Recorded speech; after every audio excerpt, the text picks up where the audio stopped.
Ovih se dana na Pagu, točnije u kampu Šimuni, održala manifestacija jedinstvena za ovaj dio Jadrana. Prve Dragor Lux ronilačke igre. Svi koji su mislili da je ronjenje isključivo sport za individualce ovisne o adrenalinu, na ugodnom su se druženju mogli uvjeriti u suprotno. Mnoštvo veselih ronioca i neronioca družilo se i natjecalo u raznim podvodnim i nadvodnim disciplinama. A danas ovo što se dešava je pokušaj zapravo popularizacije ronjenja među praktički neroniocima ili znači pokušaj da ronioci, početnici dođu, druže se, dovedu svoju familiju, prošire taj krug ljudi. Znači radi se o prvim Dragor Lux ronilačkim igrama gdje su znači nekakvi sportovi koji su vrlo jednostavni, vrlo prihvatljivi za početnike.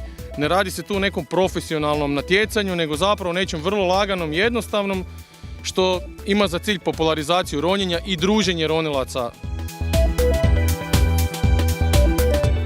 Organizirali smo 4 vrlo jednostavne ronilačke igre. To je bilo gađanje u podvodnu metu, plivanje perajama, podvodna fotografija i navigacija. Ljudi su odlično prihvatili te igre i puno ih se prijavilo za sudjelovanje.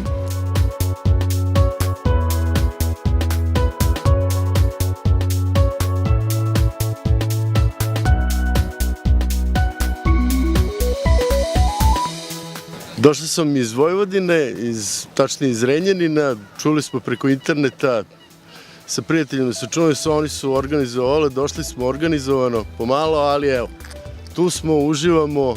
Znači, drago nam je što smo upravo mi bili odabrani kao domaćini ovako jedne lijepe priče, ovako jednog lijepog ronilačkog eventa.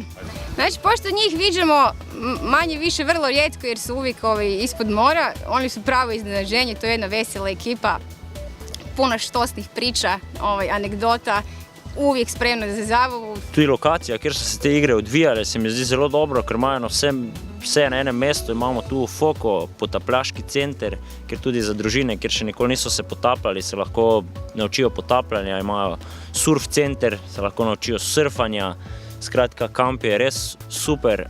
Za iskusne ronioce smo napravili testiranje nekakve vrlo moderne opreme, znači podvodni skuteri, suha odijela, stvari koje se baš ne viđaju svaki dan, ali evo sad je danas i bila prilika da ljudi to isprobaju, iz prve ruke steknu iskustva kako je roniti sa takvom opremom.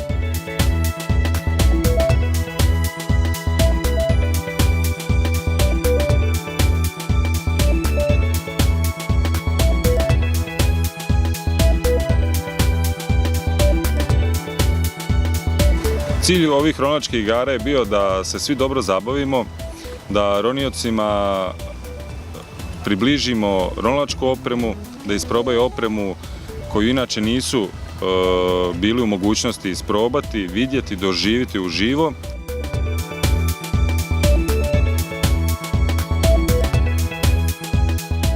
Nakon raznih podvodnih i nadvodnih disciplina, popularni The Beat Fleet se pobrinuo za pravi ritam na završnoj večeri. Opuštena atmosfera natjecanja tako je obilježila i završnu večer prvih, ali sigurno ne zadnjih Dragor Lux ronilačkih igara na Pagu.